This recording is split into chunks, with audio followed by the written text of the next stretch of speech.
need a mic and have it set up.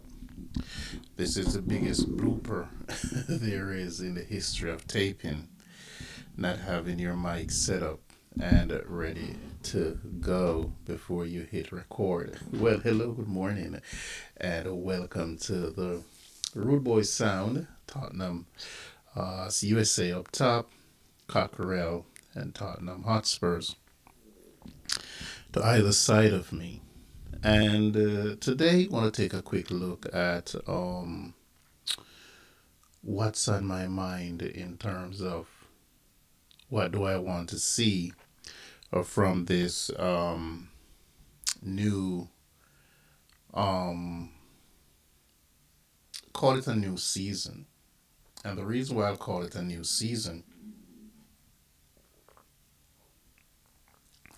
is the return of the players and players that are available. And one of the things that we can definitely take advantage of is now we have a rotation and we don't have to go with players, not necessarily young players, extended time. We want to see the energy from the team. And in my opinion, is if you're going to play fast and furious, then we need to start seeing some substitutions rolling in round about the 70 plus mark. And so I'm looking forward to it. I'm looking forward to seeing what this new setup is going to be. I don't think the setup is as important as the people that are going to be put in their correct places. Like say if your doggy is available, is whether or not he's going to be chucked right back into the fullback position, or we're going to allow Spence to go, who's covering over there, admirable, and give you Dogi enough time to come back because remember you still have Europa to contend with. Same on the other side for Paro. The problem with that is that if you're going to give Paro an extended rest, which I don't think is going to happen in this game, is that you'll have to put Archer Gray over there and use Danzo and maybe Ben Davies as your two center backs. So there are some tricky things that are happening right here. If we look at the goalkeeper, I would say we go right back to Vicario. And the reason why I'd go back to Vicario is not because he's a better goalkeeper than Kinski. He's not too far away, but you want the leadership in the back. And since Kinski is not going to be the goalkeeper that's going to take it forward, we can see that. And maybe he's a little bit exposed because of the defense. All of our goalkeepers have been exposed. And this is not just from Ange. This has been long documented since Pochettino left. Even when you have a Jose Marino and Conte, who actually plays a defensive style and system, you still have us giving up a lot of goals, too many goals. So it's not a Ange thing. Tactically, Ange is at sea, but in terms of the club not being able to anchor the back line with solid defenders, individually, yes, they're individuals who came in and they can hold their own in terms of what they bring as a defender. You look at Van de Ven. Van de Ven by himself is a wonderful defender. Romero on his day is a top class defender, and Danzo seemed to be one of those bulldog kind of defender who's gonna get in there more along the line of Romero. And then Dragoshin, who is obviously out. The jury's still out on him whether or not he's strong enough to be a major league defender. Also, one of the things that I like about Dragoshin is that Dragoshin does not dwell on the ball because he play a lot out the back and he gets the ball, he gets rid of it. Uh, My problem with that is taking away that responsibility from the holding midfielder. I don't see us as as a with a number six. Bisumo did seem like he could have been that guy where he could go get the ball anywhere, anytime, and start the attack. You don't see that anymore from Bisumo for whatever reason. Maybe lost his confidence. Maybe it's just a matter of coaching. Maybe it's a matter of direction where the ball should go. I don't like the ball going to Romero because Romero sits and dwell on the ball far too long.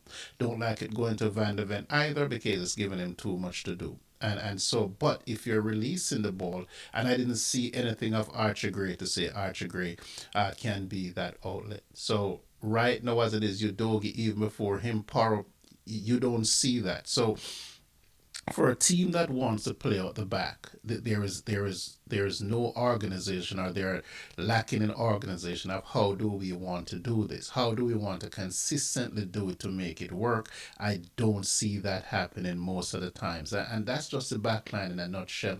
I really think Vicari is a better shot blocker. Obviously, he's weak on the cross and the corner, but you don't mind having a shot blocker to to pull you out of situation. And like I said, his leadership is going to matter, and especially if they're going to play deeper. Not necessarily that they're not going to push up into the high line. I just think that the high line should have been something of the past. And why I said that is if you're playing deeper and you have the speed and the strength, then I think that will give you more advantage. And then if the midfield is broken or got broken during the play, then you have enough cushion between yourself and the defense to not face in your own goal. That's one of the things that really and truly get at us. That every single time that the line is broken, the midfield is broken, the back line is broken because the back line is so high. Even though we are blessed with a lot of speed, the speed do you no good if players are going to be running behind you and you're always facing your goal, which we see that happening with the balls going wide and coming in. What that does is put you into sixes and nines. No one know who has who, and mass confusion in the box, which is what the opposition wants. So you can't feed the opposition with what they exactly want by playing the way we're playing. So what we need to do, actually, everyone I know is saying that, and their cousin, that we just need to pull the defenders back some. The problem with the critics who think that's not it, you practice something enough, you have to be able to practice yourself out of it.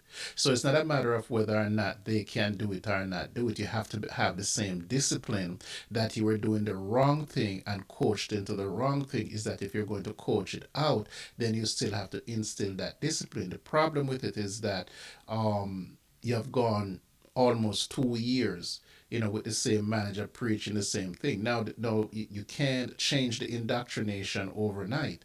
So therefore, you have to look at the type of players that you have, and that was the folly of continuing to push forward with the center backs and the full backs. Is that even though you might have a little bit of speed in Poro, a little bit of speed in Spence, it still does not give you the bulk that you want because your two central defenders were slow, and you're pushing up your two central defenders who are slow to get back.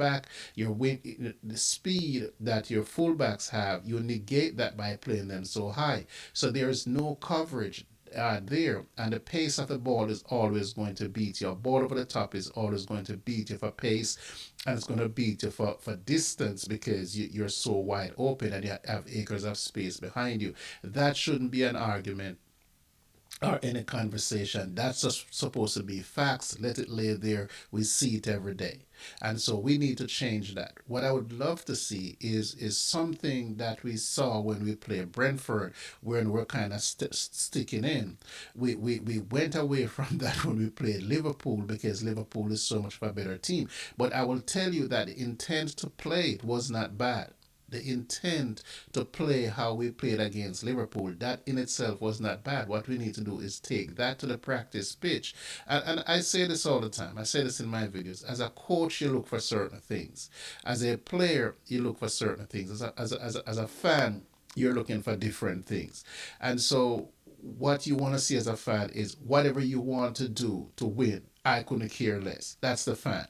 As the players, The players are saying, just give me clear instructions as to what you want me to do. Let's go out on the practice pitch and let's practice it as much as we can, and we're going to deliver on that. That's the intent of the player. Give me clear directions of what you want me to do. Right, the manager's job is to facilitate that, to make sure that you're giving the players exactly what they want.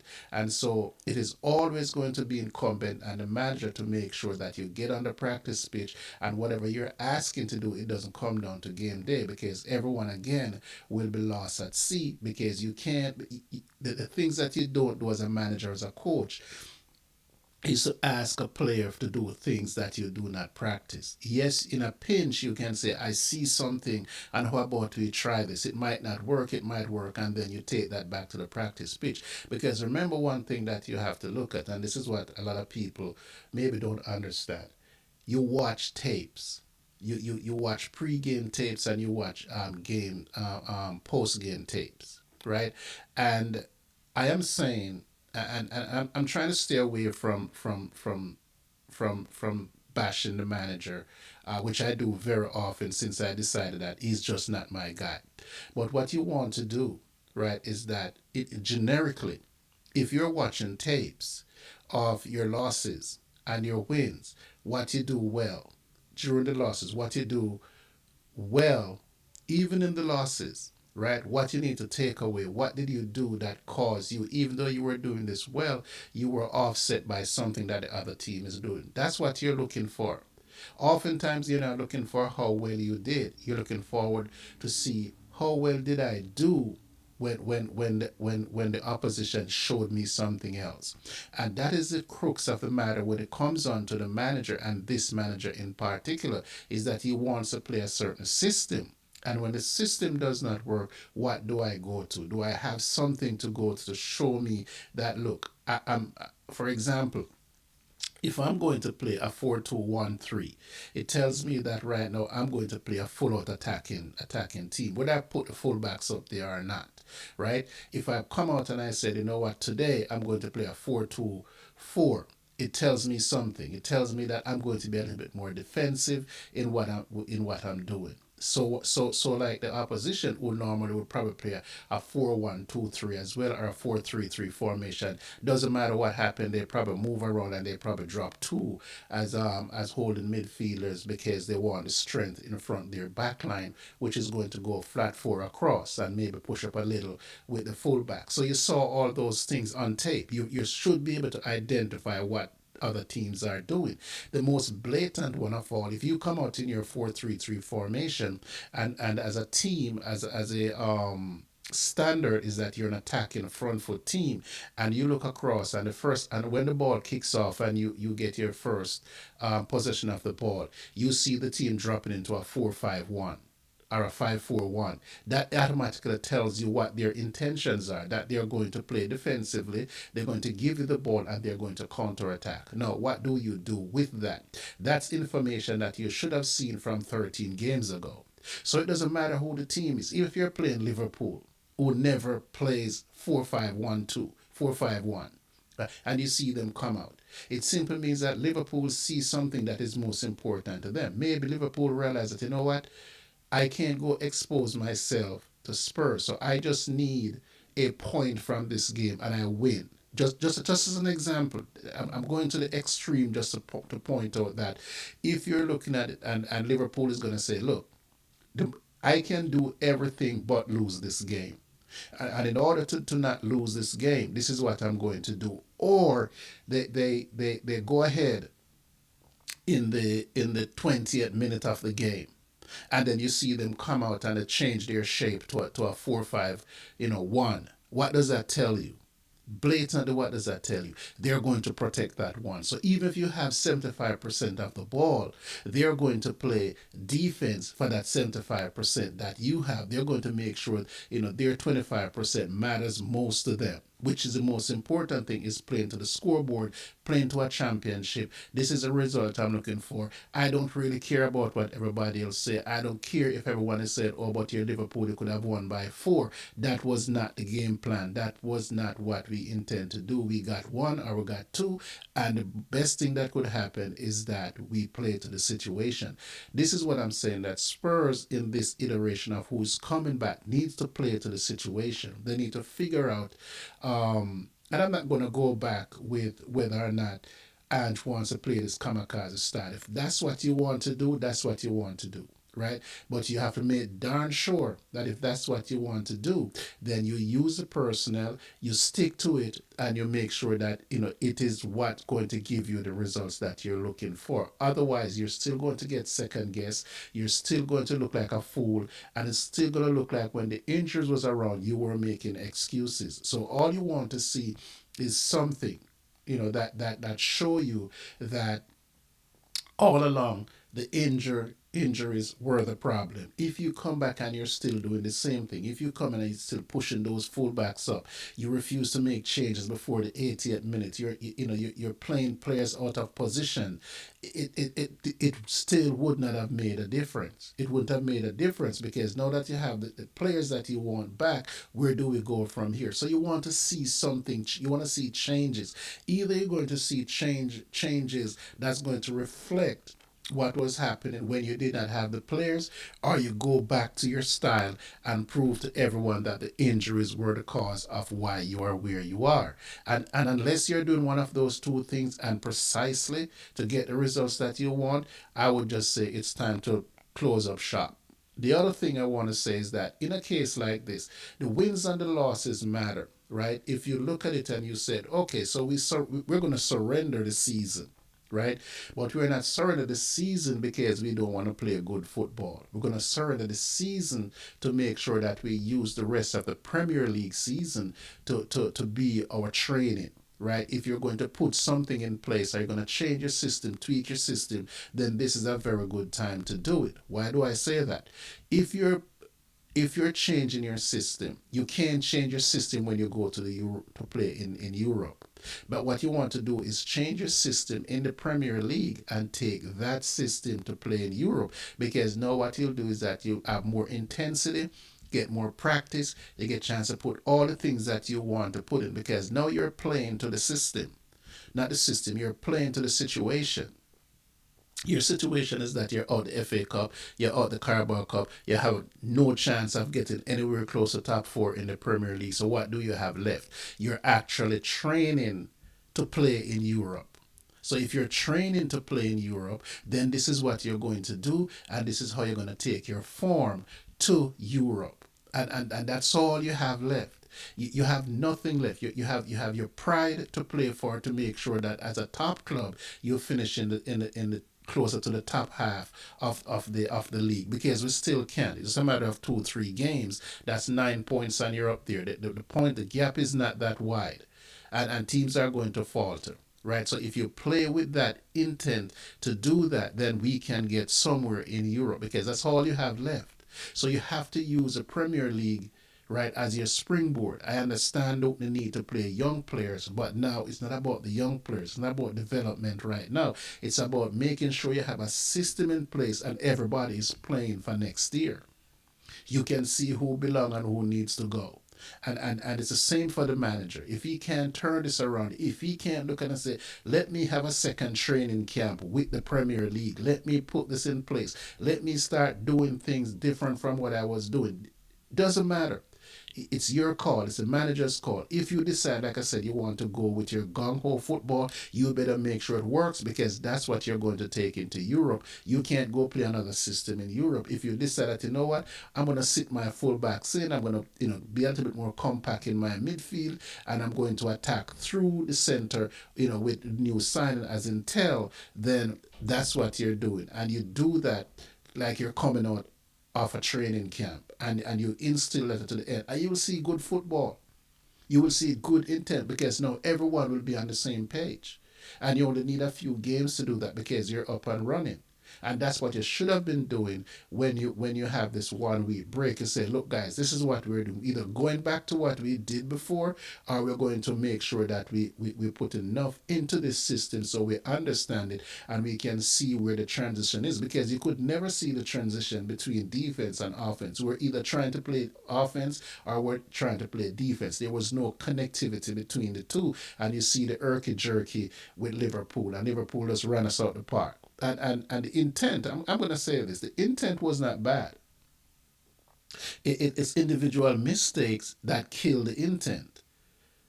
And so for me to see a little bit of tactics being applied, to see a bit of head being applied to what we were doing, that was refreshing. We lost the game, and I don't deal with moral victory. I'm just saying this as a manager. I'm saying this from a manager's perspective. I'm saying this as a coach. That's what you look for. You want to look for the things that you did not do well. You want to see the things that, how did I lose this game?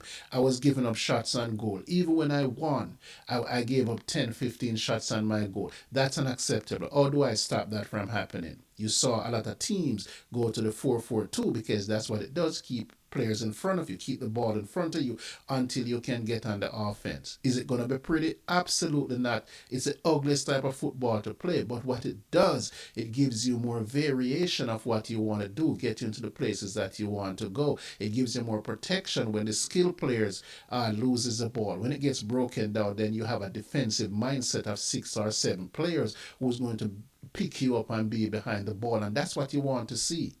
It doesn't mean that you're going to give up all hopes. What you want to do is stop where you're being hurt. Stop the hurt. Stop giving up goals. Stop giving up chances. Stop giving up wide open attempts on your goal. The goalkeeper doesn't have to stand on his head, every time he goes out there for you to win a game. Those are the things that you want to stop. And so you have to take that to the pitch and you have to practice that and you have to see it, in flight. You have to see it when you go out there that this is what we're doing. No one have to tell you what you're trying to do or guess what you're trying to do. Once you take the pitch and you start executing, you can say, aha, I see a difference. And that is what you're looking for. You see, you play through a system and you see exactly what you're trying to do, and it becomes a little bit more flexible because there's going to come a time when, for example, if you have a team that comes out and get into a 4-5-1 to try and stop you, you can play through them 9 out of 10 times.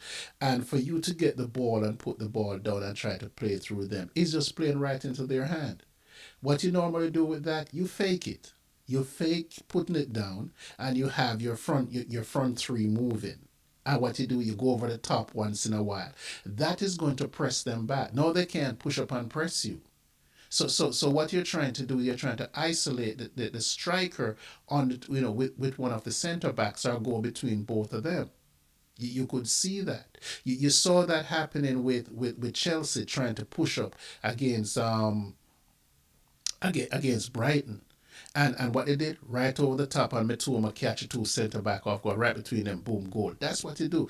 That will unsettle any defender. Even me, if I'm coaching that and I'm saying, look, press up against the striker. You have to always be there because the striker now can go left, he can go right, he can go down the centre. And it all depends on how the ball comes over. If you're pressing up and it goes down the wing, the striker can go get it and it can fill the other side. Doesn't matter what side the ball goes, as long as it go over the top and clear the first five, then what you're doing is that you're gonna push up behind that. Because they can't start their offense with the ball in the air.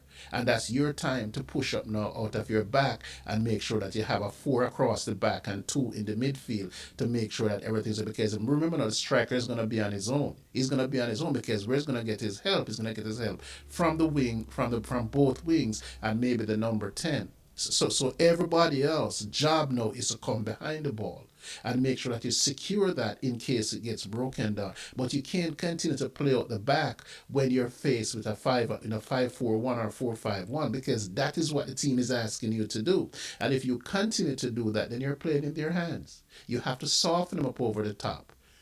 You have to put your wingers in motion. You got to hit it across, few diagonals across there, and force the center back to go out there and help your fullback.